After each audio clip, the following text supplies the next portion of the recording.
Bom, teve mais uma pergunta feita pelos nossos alunos, nesse caso alguns alunos da UENG, questionando sobre as diferenças entre socialismo e comunismo.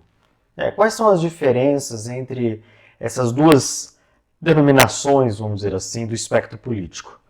É importante essa pergunta, inclusive, porque a gente vive numa conjuntura política e social muito difícil no nosso país, né? Onde, diante da ofensiva conservadora que nós assistimos, principalmente nos últimos 15 anos, a palavra comunismo é usada de forma genericamente, principalmente para xingar o outro, né? Essas forças conservadoras usam o adjetivo comunista para atacar os seus adversários. Mas a gente precisa entender o seu real significado e muitas vezes fugir dessa falta de racionalidade, essa falta de conhecimento ou capacidade cognitiva de entender determinadas coisas. Bom, para a gente conseguir debater um pouquinho sobre as diferenças entre socialismo e comunismo, nós precisamos dividir alguns períodos históricos, principalmente porque essas denominações, de acordo com alguns autores, alguns pensadores, sofreram algumas modificações. Não só em relação aos pensadores, mas também às conjunturas, os momentos históricos, os acontecimentos propriamente dito, fizeram com que houvesse transformações nos conceitos dessas palavras. Bom, vamos começar pelo século XIX. Para isso, trago algumas contribuições que o Marx e o Engels deram nesse livrinho clássico que vocês conhecem, que na verdade surgiu como panfleto para o movimento operário francês e europeu, na verdade, no final da primeira metade do século XIX. O manifesto foi escrito em 1848 pelo jovem Marx e pelo jovem Engels. Engels não tinha 28 anos completos, o Marx não tinha 30 anos completos, muito jovens. E eles escreveram, de certa forma, sob encomenda ou a pedido da organização no qual eles estavam adentrando naquele momento, que era a Liga Comunista, né? A antiga Liga dos Justos. E no que essa obra pode nos ajudar a definir? Na terceira parte do manifesto, Marx e Engels tenta definir o que seria o socialismo, principalmente naquele contexto. E nessa parte do manifesto ele faz citações sobre o socialismo reformista, o socialismo reacionário ou conservador, o socialismo feudal, o socialismo utópico, né, como vai chamar os socialistas franceses. Bom, vamos entender isso. Primeiro a gente precisa compreender que naquele momento na Europa, sobretudo na França do século XIX, o movimento operário vai desenvolver, do ponto de vista de seus ideários, de suas doutrinas, vão desenvolver ideologias ou o pensamento socialista. Na França, sobretudo, porque a França vai ser o terreno que vai viver sobre o legado, sobre a herança da Revolução Francesa. E isso vai haver influência do jacobinismo, do ultra-jacobinismo, de Babeuf, da conspiração dos iguais. Então vai surgir, na primeira metade do século XIX, diversas correntes do movimento operário, correntes de pensamento do movimento operário. Famosa, por exemplo, que vai se desenvolver também nos anos posteriores, das décadas posteriores, o anarquismo, com Proudhon, mas também outras correntes que Marx vai nomear das mais diferentes formas, como eu falei no manifesto, Marx e Engels. Mas, por exemplo, algumas dessas correntes que vão se reivindicar socialistas, ou seja, de aspecto social, comunitário, da comunidade dos bens, etc. e tal, muitas dessas correntes vão reivindicar que poderíamos chegar numa sociedade igualitária, numa sociedade de comunhão dos bens, por meio de reformas econômicas, reformas políticas, entre demais outras, sem o uso da radicalidade ou sem o uso da transformação radical, que prega a destruição de pressupostos básicos da sociedade burguesa, da sociedade capitalista, que estava em sua primeira fase, vamos dizer assim, de desenvolvimento. E um desses pressupostos importantes é a questão da propriedade privada.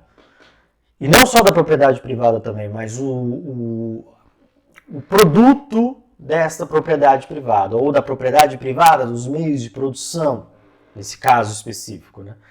Para onde vai os lucros e quem decide para onde vai ser investido a riqueza produzida nos meios de produção e, no caso, os meios de produção privados.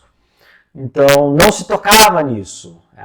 O socialismo, ou muitas correntes socialistas francesas, defendiam uma transformação gradual por meio de reformas, sem colocar o dedo em preceitos básicos da sociedade burguesa, que é a propriedade privada e a riqueza gerada na propriedade privada.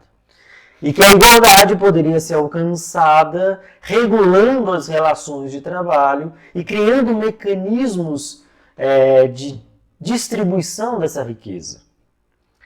Bom, e o caminho para se chegar a isso eram das mais variadas: a criação de comunidades autônomas, alcançar o poder político que já é existente no Estado burguês, mas sem a revolução, sem a radicalidade vista, por exemplo, no processo revolucionário francês, principalmente na mão dos jacobinos, principalmente entre 1792 e 1794.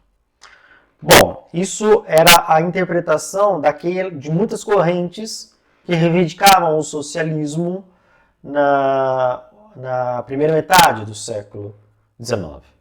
Porém, se a gente avançar no tempo, algumas décadas, a gente vai ver também que Marx, principalmente nesse livro, um importante livro, lançado escrito em 1874, que é a crítica do programa de Gotha. O que é esse livro? Esse livro, na verdade, é um texto crítico de Marx e de Engels também, quando eles ingressam no processo de construção do primeiro Partido Social-Democrata, o Partido Social-Democrata Alemão, e a cidade de Gotha era onde estava sendo redigido o programa, manifesto desse partido, o primeiro Partido Social-Democrata alemão, que vai ser exemplo para vários outros partidos sociais-democratas na Europa e em outros países fora do continente europeu também.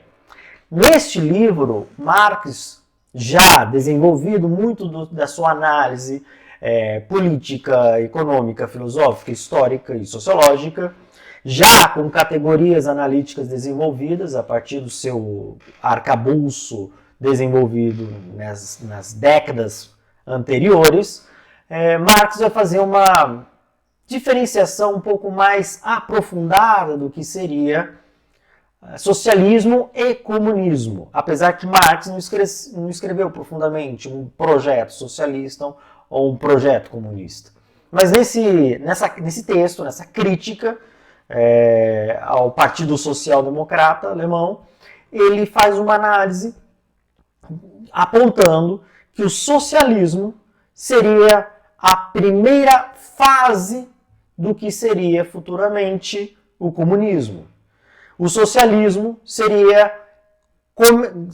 começaria a ser construído no momento que a classe trabalhadora, num processo revolucionário, toma o poder, destrói o poder político da burguesia, destrói o Estado burguês, seja ele um Estado burguês autoritário, um regime ditatorial, ou um Estado burguês baseado numa democracia liberal burguesa, chega ao poder e começa um processo de transformação da sociedade, e leia-se também do poder político, do poder econômico, etc. e tal. Porém, nesta fase que Marx e Engels chamam de socialismo,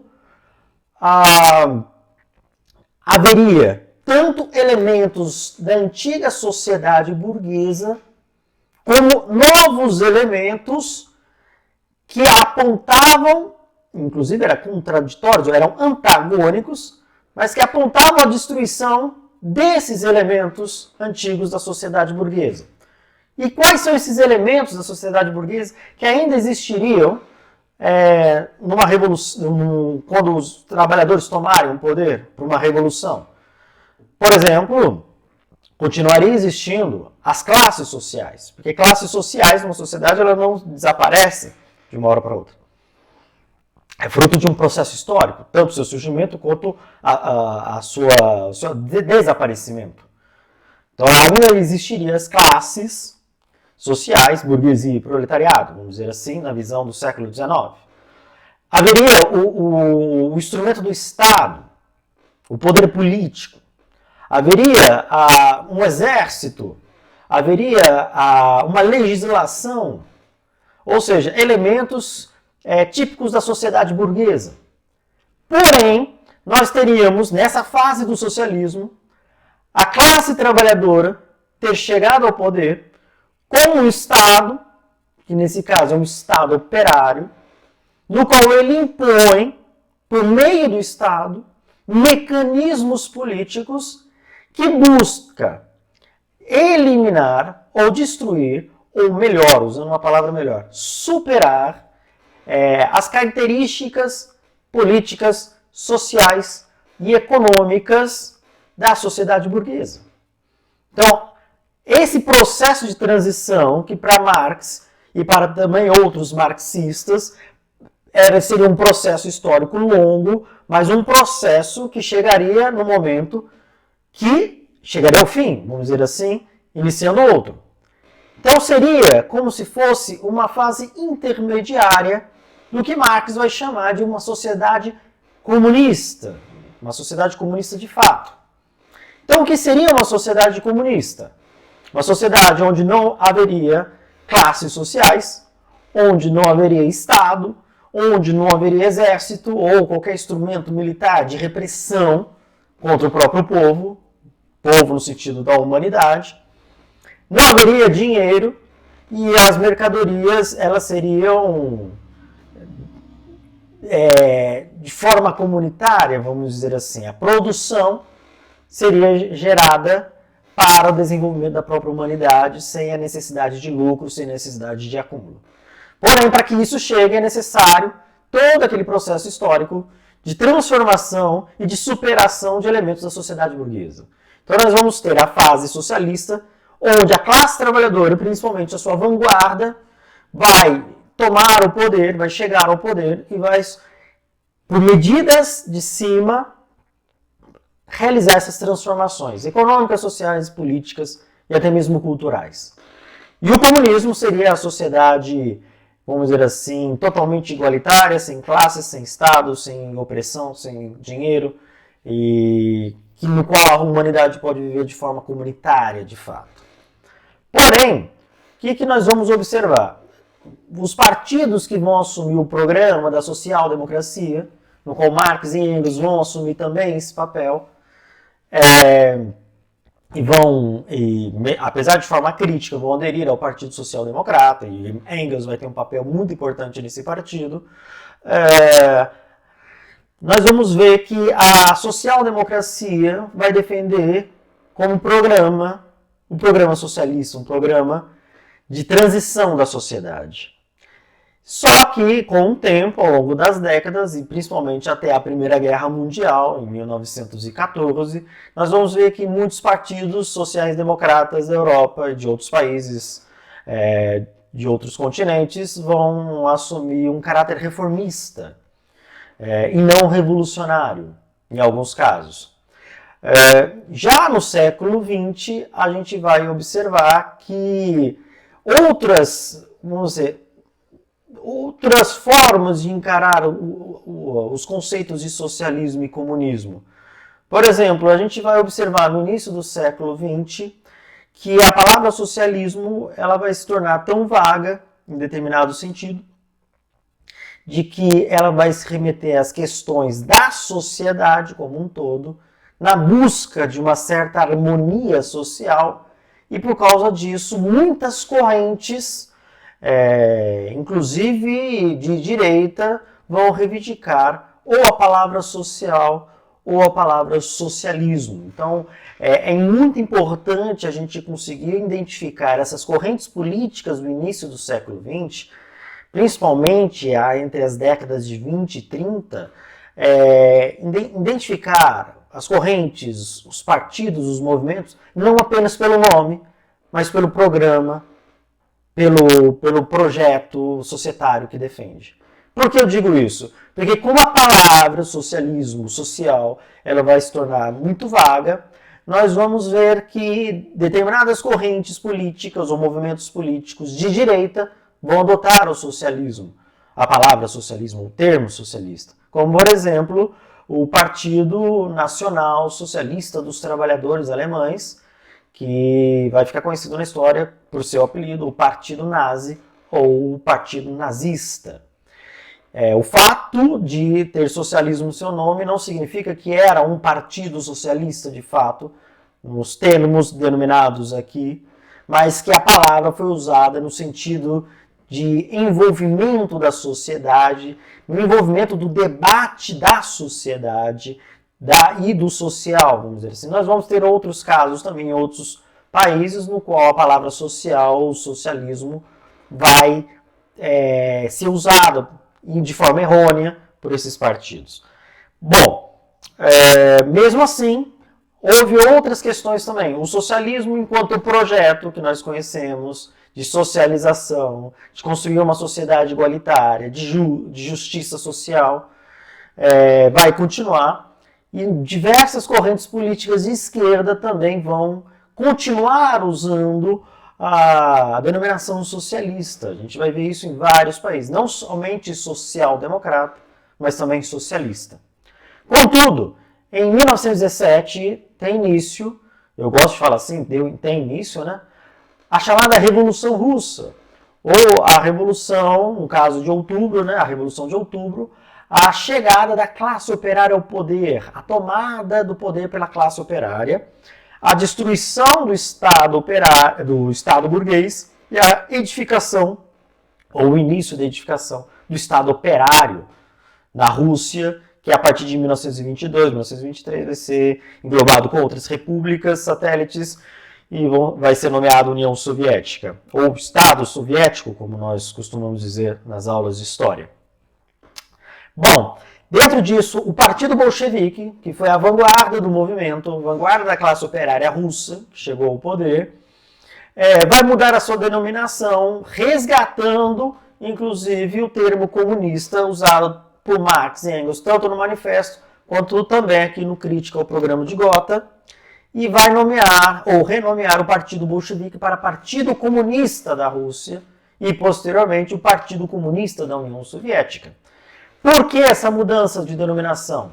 É para apontar o seu projeto o objetivo de chegar a uma sociedade comunista, ou seja, uma sociedade igualitária, uma sociedade sem classes sociais, sem Estado, sem instrumentos de opressão, sem dinheiro, onde a economia ela é fraterna, ela é solidária. É lógico que se a gente for ver ao longo do século XX, no período de existência da União Soviética, isso não ocorreu. Mas a mudança do nome, da denominação do partido, tinha como objetivo apontar esse horizonte. Volto a dizer, a União Soviética não alcançou essa sociedade comunista porque, apesar de certa forma, em determinado período do século XX, eliminar a burguesia enquanto classe na União Soviética, outros elementos da sociedade burguesa, que a princípio estavam predestinados a desaparecer, como o Estado, o Exército, o dinheiro, isso não ocorreu. Bom, mas a palavra comunismo, então, ela ficou muito identificado com o modelo político existente na União Soviética ao longo do século XX, principalmente defendido pelo Partido Comunista da União Soviética e, principalmente a partir de 1919, defendido por uma nova organização internacional da classe trabalhadora que vai surgir na esteira da Revolução Russa, que é a Terceira Internacional, também conhecida como a Internacional Comunista. Então, ao longo do século XX, a palavra comunismo estava muito ligado à linha política adotada pelos partidos comunistas ligados à Terceira Internacional. E após o fim da Terceira Internacional, em 1943, ligados ao modelo político próximo ao que na União Soviética era chamado de marxismo-leninismo, mas que os seus críticos era chamado de stalinismo. Isso não significa que outras correntes políticas ou outros partidos, organizações ao longo do século XX, que também defendiam a luta revolucionária, a tomada do poder pela classe operária e a transformação da sociedade burguesa numa sociedade comunista, continuavam. Ou seja, existiam esses partidos, mas pelo fato de terem um posicionamento crítico ao que acontecia na União Soviética, principalmente sobre o regime de Stalin, esses partidos adotaram a terminologia socialista para manter a sua diferenciação, apesar que, enquanto projeto, desejavam também a superação da sociedade burguesa capitalista e a edificação de uma sociedade comunista. E essa divisão ainda ela continua muito hoje. Porém, com o crescimento do discurso anticomunista, principalmente no período da Guerra Fria, o comunismo, a palavra comunismo, ela ganha uma denotação ou uma conotação pejorativa de ataque, principalmente por parte dos grupos de direita, conservadores, extrema-direita e reacionários, para atacar todos aqueles que não concordam com as opiniões de quem está no poder opressor, vamos dizer assim. Que é um erro. Nós não podemos, por exemplo, chamar João Dória, Fernando Henrique Cardoso e Luciano Huck e os ministros do Supremo Tribunal Federal de comunistas, porque de nenhuma forma eles defendem um projeto comunista de fato. Nem de fato, nem genericamente, eles não defendem. Apenas se posicionaram ou têm uma postura opositora ao governo atual. Então, esse resquício da Guerra Fria que resgataram hoje, que é esse discurso anticomunista acéfalo, ele precisa ser combatido. Bom, eu espero que eu possa ter tirado algumas dúvidas entre as diferenças existentes entre o conceito ou a ideia de socialismo e a ideia de comunismo.